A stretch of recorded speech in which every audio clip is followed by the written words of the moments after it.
Hi all, this is Param. This is going to be new playlist.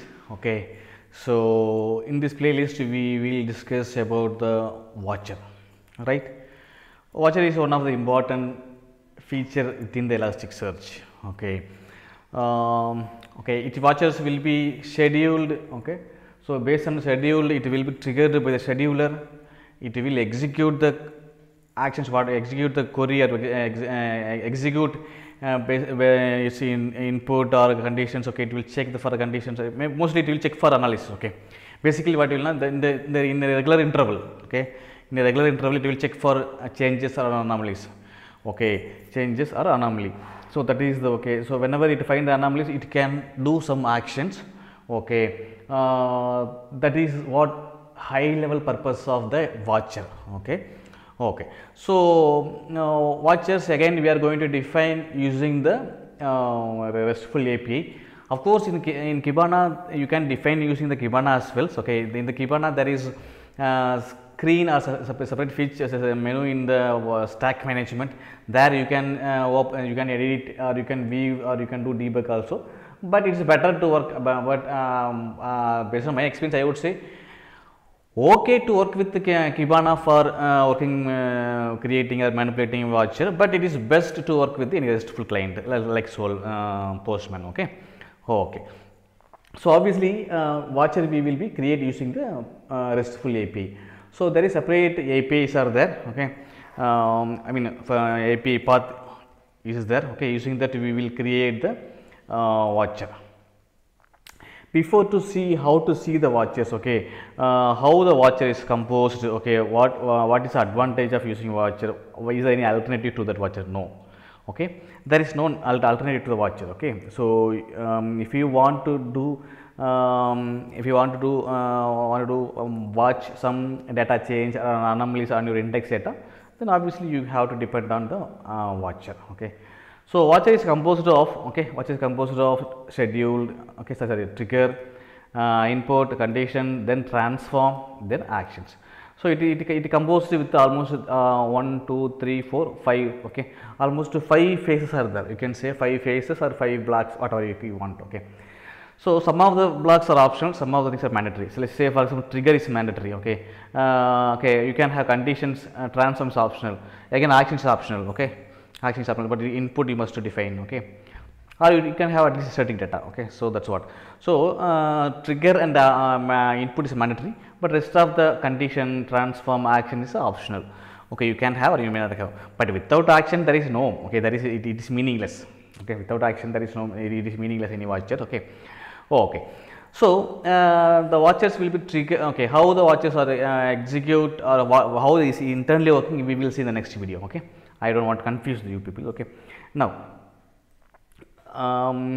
then okay, watcher has certain limitations. Okay, watcher has certain limitations. Okay, it require by default it is not available. Okay, you have to enable any one of the license, at least a trial license. Okay, or minimum cold subscriptions. Okay, then only you can enable, you can avail the you can avail the okay watcher features. Okay, it is not watcher is not available for in the normal or open source version of Elasticsearch. Okay. Okay. Then of course we call it a watcher payload. Okay, so what is actual content or actual data? Based on that it is going to decide condition. Okay, then it based on that data it may be sent along with the action or mail something. Okay, so that is what we call as a watcher payload. So the payload payload will be accessed using the context variable. Okay, using the CTX as a CTX. Okay, watcher we call them as a watcher execution context. Okay. Okay, so once every for every watcher execution, okay, since we are scheduling, right, so it will be run for repeated time duration, okay, or interval. Okay, so for every execution it will be stored its result. Okay, either a success or a failure, what happened in each phase, everything will be stored in any separate index, that is called watcher history. Okay, that is what we call as a watcher history. by querying the watcher history, you can understand what's happened. So very simple. If you want to debug, either your watch is working fine or not, either your watch has faced some problems in any one of the phase, then obviously only option is you query the watcher history, then see that error message, then accordingly you can do debug. So one is option is to debug, we have to query the Elasticsearch watcher history. That is one option. Okay, that is one of the use case. So to debug, and if you want to collect that some data, like whether how many times it success in per day, how many times it got failed, or how many times it met the execution. So if you want some kind of other metrics also, if you want for the management purpose, or you want some metric for some metric data, you have to query the watcher history. Okay, so obviously for every execution the result will be stored in the watcher history. So that's all about the high level. Okay, as I told you, there are 5 phases. Okay, the trigger will be, we will be configure using that. I mean, what is the time it has to be in the input phase. We will mostly we will do the search. Okay, or we can use the chain. If you want to do more than one thing, you can do the chain. Okay, HTTP also to get the data from externally, you can get that. Okay, say for example, if you let's say to access something, you may first has to get some token, right? Some security token you have to take the basic tokens. Okay, then only you can pass that token as a barrier token for subsequent request. So in that case, you will be using, that is one of the use case in fact I used, you will be using in the HTTP request. Okay, and then on the the other case, you will search the data from the index. Okay, since already data are ingested in the index, so obviously we will do search. By searching only we can identify either changes as mad or any anomalies are there. Okay, whatever it is. Okay, so you can do. Then obviously in conditions, okay, based on the conditions only it will be, if you are not specifying the condition, by default it always true. Okay, so but if you want to implement the condition, there are several ways. We will see in detail. Okay, some in subsequent video we will see in each in subsequent video. Okay, but there are several ways to compare your values. Okay, so once the comparison success or condition success, okay, then you can do transform if you want to modify your data. Okay, or if you want to customize the formatting of data, or you want to do some manipulation. Okay, some tinkering. Okay, if you want to do with the payload, you will do the transformations. Okay, of course in the transformation is the very biggest task, in fact. Okay, here we can use the scripting itself. So in the scripting we can write complete complete Java code we can write, complete painless code. Okay, so one thing I want to clarify here, transform within the context, within the watcher is different, transform data is different. Transforming data is one of the data management, right? Okay, that has pivotal and incremental. Okay, yes, pivotal and incremental, there are two type of transformations there. Okay, that is kind of analytical technique. Okay, but this transform just to transform only the watcher period only. Okay, it will but literally, but maybe we can say, and the transform within the watcher is minimal, and the transform API which is used in the index, which is used on the index, is maybe very big one, or we can say that has more functionality. That's what you can say. That's how you can say. Okay, but both are different. Okay, don't confuse. Okay, both are different.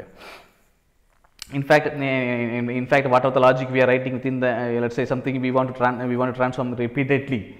Okay, then you can write them in a separate painless script, and you can reuse across the watcher itself. Okay, even you can reuse across the phase, but mostly if you want to reuse the many places, of course you can write in shell script, that is stored script, right? Not shell script, sorry. It is you can write them as a stored script. So stored script is a painless script. You can use that ID in the wherever you are using. Okay, mostly we will be using script for manipulating data in transform phase and action phase, condition phase. Sometimes we will be using action phase as well, but no, I don't think so. I have not used till now in the action phase. Okay, I have used only that condition phase and the transform phase for the scripting. Okay, so scripting means painless script. Okay.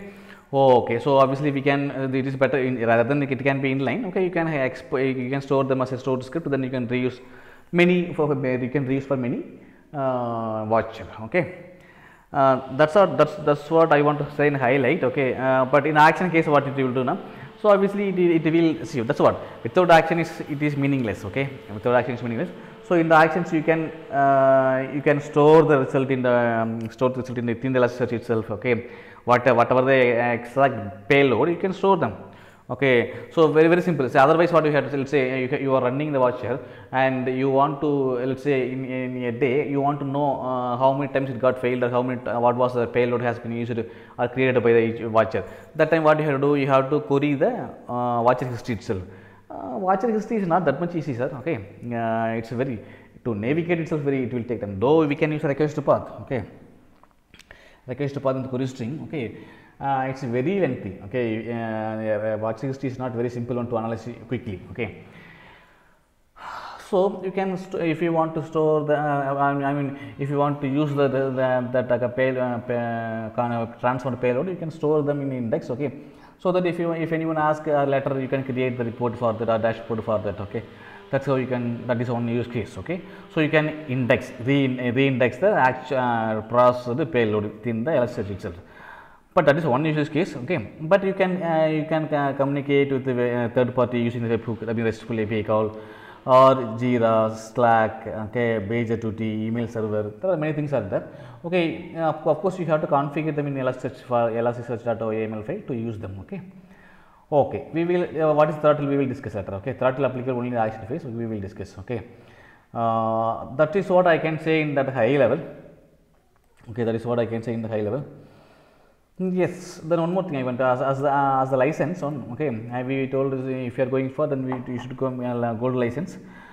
Okay, other than that, okay, other than that, some other things also there. Okay, so what is now, you have to have the enough permissions. Okay, watcher admin, watcher user. Okay, watcher admin can create, edit, delete watcher. Okay, watcher user can view the data. Okay, view the history. Okay, view the watcher. Okay, or even he can execute manually to test that. Okay, that's all we can do. Watcher using watcher underscore user privileges. Okay, a role. Okay, role. Okay, but if you want to create, delete something, you will have the watcher admin. So there are two roles are there. Okay, security with respect to security privileges. Okay, okay, I think that is at the high level. This is enough. Okay, I don't want to go in detail in too much. Okay, these are all stuff.